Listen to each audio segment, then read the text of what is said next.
Take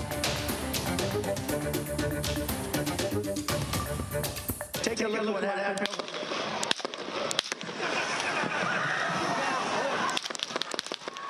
We begin with breaking news tonight out of Butler, Pennsylvania. Former President Donald Trump had to be rushed off stage after what officials are calling an assassination attempt. Law enforcement officials say the person who opened fire today was 20-year-old Thomas Matthew Crooks. He's from Pennsylvania, and they are confirming he is dead right now. Good evening, and thank you for joining us. I'm Kirsten Holmes.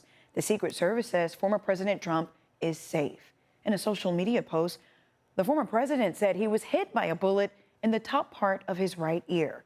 At this hour, officials say a person attending that rally was also killed. 2 other people remain in critical condition tonight.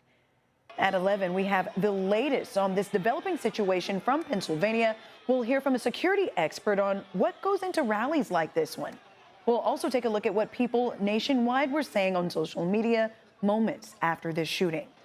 CBS News' Lauren Linder is in Butler County, Pennsylvania tonight with the latest on this breaking news. Take a look at what happened.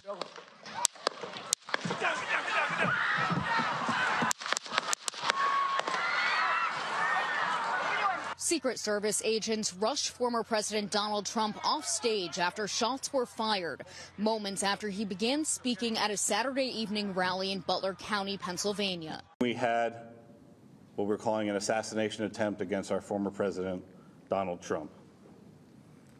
It's still an active crime scene. The Secret Service says a man attending the rally was killed. A doctor standing nearby tried to help him, performing CPR. The guy had spun around, was jammed between the benches. He had a headshot here. Trump raised his fist as he left the stage. On his Truth Social site, the former president said he was shot by a bullet that pierced the upper part of his right ear. I knew immediately that something was wrong in that I heard a whizzing sound, shots, and immediately felt the bullet ripping through the skin. He wrote, much bleeding took place, so I realized then what was happening. He was treated at a local hospital and released hours later. A New York Times photographer captured what appears to be one of the bullets. I just hear these 4 shots and everybody's screaming drop, and you can see the blood like splatter on his face, and the Secret Service just barricades him. The Secret Service says the gunman was outside the cordoned off area of the rally, standing on an elevated structure, and that he was shot and killed by a member of the agency's counter-assault team. We're not prepared at this time to provide the identity of the potential shooter.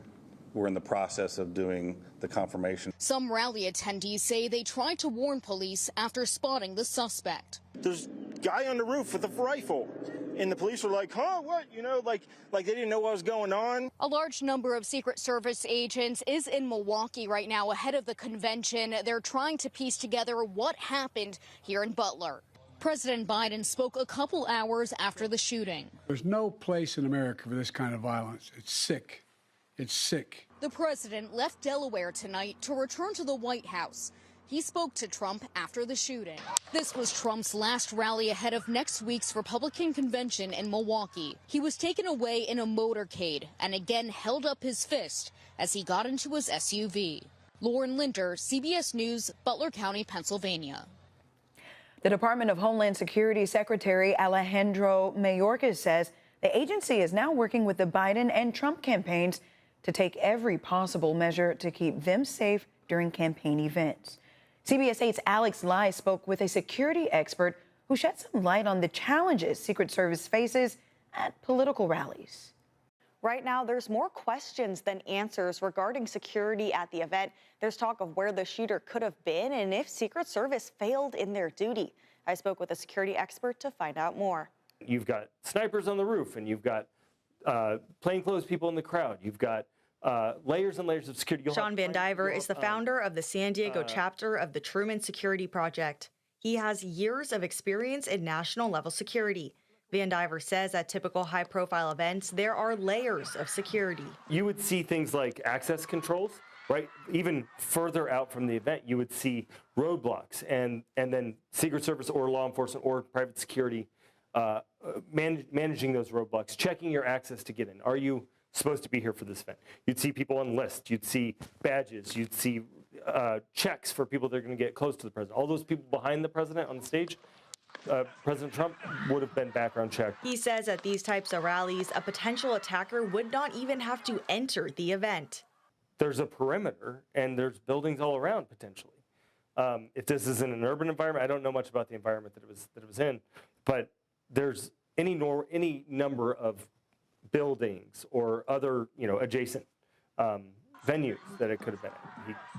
This person could have been from anywhere. While many believe today's shooting is a security failure, Van Diver thinks the Secret Service did their duty.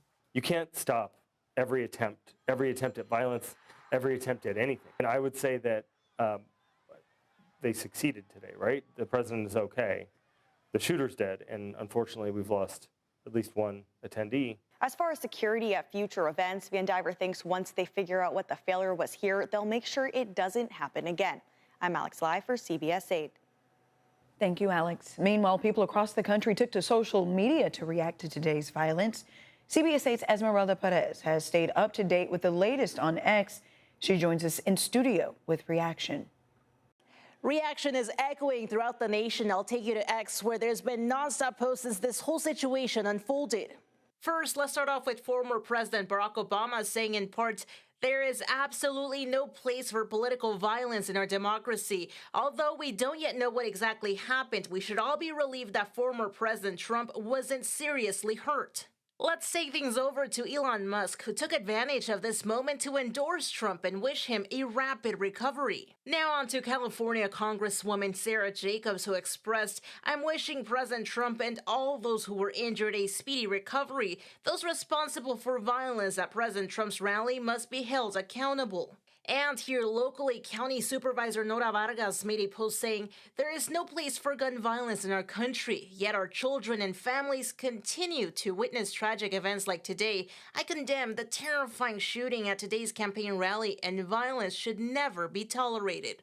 City of San Diego Mayor Todd Gloria expressed thoughts and prayers to former President Trump and those impacted. He says in part, "Political violence is unacceptable. It doesn't matter what party you belong to or what you believe. It's wrong." San Diego mayoral candidate Larry Turner made a post that reads in part, "I am deeply shocked by the news of the assassination attempt on former President Donald Trump.